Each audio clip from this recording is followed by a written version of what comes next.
हुजूर अकरम सल्लल्लाहु अलैहि वसल्लम शब मिराज में बैतुल मुक़द्दस की तरफ जाते हुए मिस्र के करीब एक मकाम से गुजरे तो उन्हें निहायत ही आला और जबरदस्त खुशबू आने लगी। आप सल्लल्लाहु अलैहि वसल्लम ने हजरत जिब्राइल अलैहिस्सलाम से फरमाया, जिब्राइल ये खुशबू कैसी है? जिब्राइल अलैहिस्सलाम ने अर्ज किया, या रसूल अल्लाह सल्लल्लाहु अलैहि वसल्लम, ये खुशबू फिरऔन की बेटी की बांदी मशातिर और उसकी बेटी की कब्र से आ रही है। फिर हजरत जिब्राइल अलैहिस्सलाम ने हुजूर अकरम सल्लल्लाहु अलैहि वसल्लम की बारगाह में पूरा किस्सा बयान किया। मशातिर फिरऔन की बेटी की खादिमा थी और वो खुफिया तौर पर ईमान ला चुकी थी। एक दिन फिरऔन की बेटी को कंघी करते हुए उसके हाथ से कंघी जमीन पर गिर पड़ी। वो उठाने लगी तो उसकी जबान से बेसाख्ता बिस्मिल्लाहिर्रहमानिर्रहीम निकला। इसे सुनकर फिरऔन की बेटी ने सवाल किया, आज तूने ये कैसा अजीब सा कलमा बोला है? हम सब का रब तो मेरा बाप फिरऔन ही है, फिर तूने भला किसका नाम लिया? लौंडी ने जवाब दिया, फिरऔन रब नहीं बल्कि अल्लाह है जो मुझे और तुम्हें और खुद फिरऔन को रोजी देता है।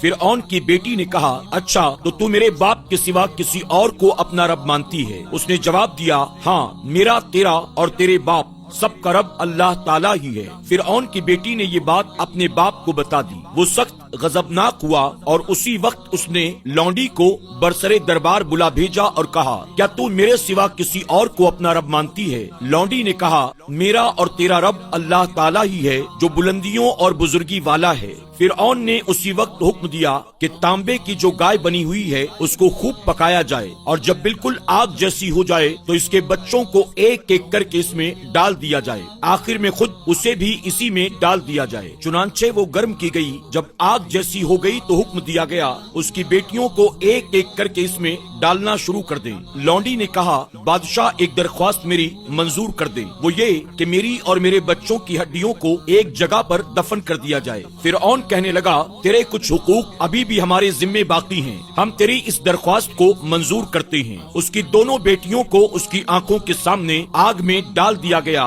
वो फौरन जलकर राख हो गईं। फिर सबसे छोटे बच्चे की बारी आई जो माँ की छाती से लगा हुआ दूध पी रहा था। फिरौन के फौजियों ने उसे घसीटा तो उस नेक बांदी की आंखों तले अंधेरा छा गया। अल्लाह ताला ने उस बच्चे को उसी वक्त जबान दे दी और उस दूध पीते बच्चे ने बाआवाज़े बुलंद कहा, अम्मा जान अफसोस ना कर, अम्मा जान जरा भी पसोपेश ना कर, हक की खातिर जान देना ही सबसे बड़ी नेकी है। अपने दूध पीते बच्चे की जबान से ये सुनकर माँ को सब्र आ गया। उस बच्चे को भी आग में डाल दिया गया और आखिर में तमाम बच्चों के बाद उनकी माँ को भी आग में जलाकर मार दिया गया। जिब्राइल अलैहिस्सलाम अर्ज करते हैं, या रसूल अल्लाह सल्लल्लाहु अलैहि वसल्लम, ये खुशबू उसी खातून और उसके बच्चों की कब्र से आ रही है।